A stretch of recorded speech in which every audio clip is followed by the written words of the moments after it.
राम राम जी। मैं हूँ गांव की एक सिंपल सी हाउसवाइफ जिसने अपने बड़े बड़े सपने पूरे करने के लिए छोटे छोटे कदम उठाना शुरू कर दिए हैं। और मेरी सुबह की शुरुआत कुछ ऐसे होती है। घर के थोड़ा का बहुत काम निपटा कर मैं अपने बेटे को स्कूल के लिए रेडी करती हूँ, क्योंकि घर के काम तो बाद में भी होते रहेंगे। लेकिन अगर ये स्कूल के लिए लेट हो गया ना तो फिर काम घटने की जगह बढ़ ही जाएंगे। तो सबसे पहले मैं इसी को रेडी कर देती हूँ और काम में थोड़ा पेंडिंग रख देती हूँ कि काम तो बाद में भी चलते रहेंगे। लेकिन जो स्कूल का टाइम है वो चेंज नहीं हो सकता। तो इतनी सर्दी में बच्चों को रेडी करना ही अपने आप में एक बहुत बड़ा टास्क होता है, क्योंकि एक तो बच्चा सर्दी बड़ों को इतना परेशान कर रही है, तो बच्चों के लिए तो भाई महाभारत ही चल रही है। और यहाँ मैं इसको रेडी कर रही थी, मेरे को कुछ ट्रिक्स सिखा रहा था, और यही इसी को ही तो बचपन कहते हैं। और मुझे ऐसा लगता है कि बच्चों के साथ जो टाइम मिलता है ना उसे खुल के जी लेना चाहिए, क्योंकि कब ये बच्चे से बड़े हो जाएंगे और कब इनकी अपनी पर्सनल लाइफ हो जाएगी हमें खुद पता नहीं चलेगा, और फिर ये अपनी पर्सनल लाइफ में बिजी हो जाएंगे और हम वही अकेले रह जाएंगे। तो बच्चों के साथ जो टाइम मिलता है ना वो बिता लेना चाहिए। और अब मैं यहाँ इससे पूछ रही थी कि इसका टोपा कहाँ रखा, क्योंकि ये इसको टोपा पहनना बिल्कुल पसंद नहीं है और ये कहीं भी उसको डाल देता है। तो मैंने इससे पूछा और इसने मेरे को बता दिया, तो फाइनली मैंने इसको रेडी कर दिया है। और अब इसको रेडी करने के बाद मैं रोटियां सेकूंगी, क्योंकि हम चूल्हे पे रोटी बनाते हैं तो थोड़ा टाइम कंज्यूमिंग होता है। इसीलिए मैं पहले उसको रेडी कर देती हूँ, उसके बाद मैं रोटियां सेकती हूँ। जैसे जैसे रोटियां सिकती जाएंगी वैसे वैसे वो लोग खा लेंगे और मैं टिफ़िन पैक कर दूंगी। तो चूल्हे पे रोटी बनाना ना थोड़ा टाइम कंज्यूमिंग होता है, और अगर आप सर्दियों में चूल्हे पे रोटी बना रहे हो तो आपको स्ट्रगल करना पड़ेगा उसको आग जलाने में। तो यहाँ मैं कोशिश कर रही हूँ आग जलाने की। लकीली मेरे को थोड़ा ढंग का कागज मिल गया और आग जल्दी जल गई। वरना सर्दियों में ना आग जलने में काफ़ी प्रॉब्लम होती है, क्योंकि सब कुछ इतना सीला हुआ रहता है और ऊपर से हमारा चूल्हा ना खुले आंगन में है, तो यहाँ पे ओस और धुंध इतनी ज़्यादा होती है कि आग जलाने में काफ़ी स्ट्रगल करना पड़ता है। फिर धीरे धीरे आग जलती है और रोटियां बनाने में काफ़ी टाइम लग जाता है। तो इसीलिए मैं थोड़ा बोल रही हूँ कि थोड़ा टाइम देख के ही मैं रोटियां बनाना स्टार्ट करती हूँ, ताकि फटाफट रोटियां बन जाए और उसके बाद घर के काम फिनिश हो। क्योंकि जब तक आपका बच्चा स्कूल नहीं जाएगा और आपके पतिदेव ऑफिस नहीं जाएंगे ना तब तक आपको खुद टाइम मिल ही नहीं पाएगा। सबसे पहले सुबह मेन टारगेट ये होता है कि इनको फटाफट रेडी कर कर मैं स्कूल में भेज दूँ, ताकि मैं फ्री हो पाऊँ। और आज है हमारे यहाँ शकट चौथ का व्रत। हमारे हरियाणा में ऐसे कहते हैं कि जो सकट चौथ का व्रत होता है करवा चौथ व्रत का जुड़वा होता है, मतलब दोनों का जोड़ा होता है। तो बहुत अच्छे से सेलिब्रेट करा जाता है, और इसको देसी लैंग्वेज में तिलकुटनी का व्रत भी कहते हैं। आप लोगों के यहाँ सकट चौथ व्रत सेलिब्रेट करते हैं नहीं, मुझे कमेंट सेक्शन में ज़रूर बताइएगा। हमारे यहाँ तो इसको बहुत अच्छे से सेलिब्रेट करते हैं। और इस व्रत में भी आपको रात को चांद को पानी देना है, और चांद ना बहुत लेट निकलता है, मतलब 10 तो बज ही जाते हैं। और बस उसके बाद खाना खा सकते हैं। और वैसे दिन में ना व्रत की कहानी सुनकर आप कुछ चाय पानी ले सकते हो। हमारे हरियाणा में तो ऐसे ही सेलिब्रेट करते हैं, और डिस्ट्रिक्ट का मुझे नहीं पता। और ये देखिए मैं रोटियां सेकने के बाद किचन में आ गई हूँ। फटाफट मैं इनका टिफ़िन पैक कर देती हूँ ताकि ये लोग निकले, और फिर मेरे को घर के काम फिनिश करके अपना व्रत भी खोलना होता है। फिर व्रत खोलने के बाद कुछ चाय पानी पी सकते हैं, और फिर तिल भी बनाते हैं। तो तिल बनाने के लिए ना सबके यहाँ अलग अलग रेसिपी होती है। हमारे यहाँ तो तिल को भून के उसको पीस के, और फिर अगर आप कुछ मीठा बनाना चाहो शक्कर गुड़ या फिर बूरा खांड कुछ भी मिलाना चाहो अपने टेस्ट के अकॉर्डिंग आप वो मिला के खा सकते हैं।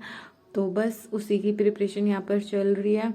और जब कुछ ऐसा सिस्टम होता है ना, कोई व्रत आ जाता है या फिर कोई रिलेटिव आ जाता है या फिर कोई फंक्शन होता है शादी में, तो आपका पढ़ाई का शेड्यूल ना बिल्कुल डिस्टर्ब हो जाता है। और मेरा तो ऐसा है कि अगर मैं भूखी रहती हूँ ना तो मुझसे नहीं पढ़ा जाता, मेरा एनर्जी लेवल बिल्कुल डाउन होता है। तो मुझे लगता है कि आज मेरी पढ़ाई नहीं हो पाएगी, लेकिन मैं कोशिश करूँगी कि अगर हो सका तो थोड़ा बहुत पढ़ लूँ। और यहाँ बेटे को थोड़े बहुत स्नैक्स की ज़रूरत होती है लंच के बाद, वो सिंपल रोटी नहीं खा पाता, इसीलिए मैं यहाँ पे उसके टिफ़िन में ये थोड़ा बहुत ओरियो बिस्कुट डाल रही हूँ ताकि वो अच्छे से अपना टिफ़िन फिनिश करके आए।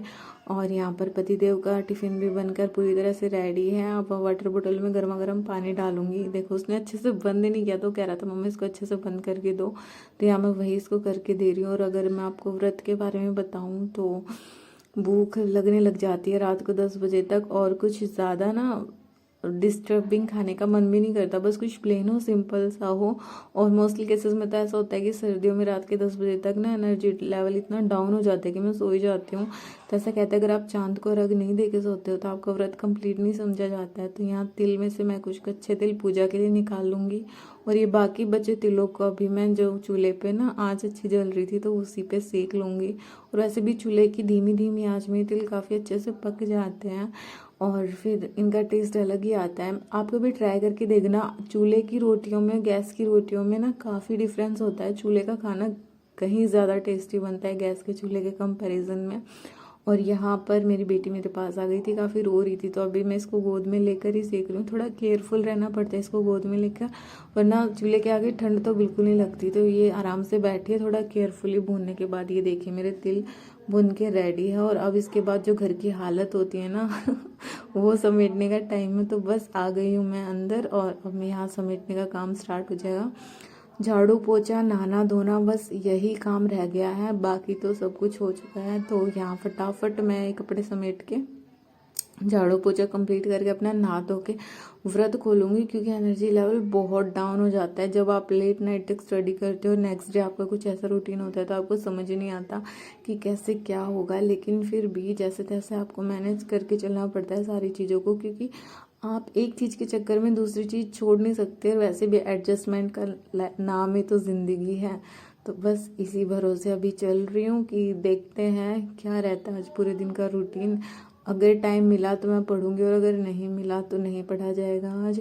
और वैसे भी ज़्यादा उम्मीदें रखना ना वो दुख का ही कारण होता है, इसीलिए ज़्यादा कुछ उम्मीद नहीं रख रही। कोशिश करूँगी, अगर नहीं हो पाए तो कोई बात नहीं। वैसे व्रत रखना भी ज़रूरी है, पढ़ाई करनी भी ज़रूरी है, हर काम की अपने आप में इम्पोर्टेंस होती है। तो बस यहाँ फटाफट झाड़ू लगाकर नहा धोकर मैं पूरी तरह से रेडी हो गई थी व्रत के लिए। आप मुझे कमेंट सेक्शन में बताइएगा मैं कैसी लग रही हूँ।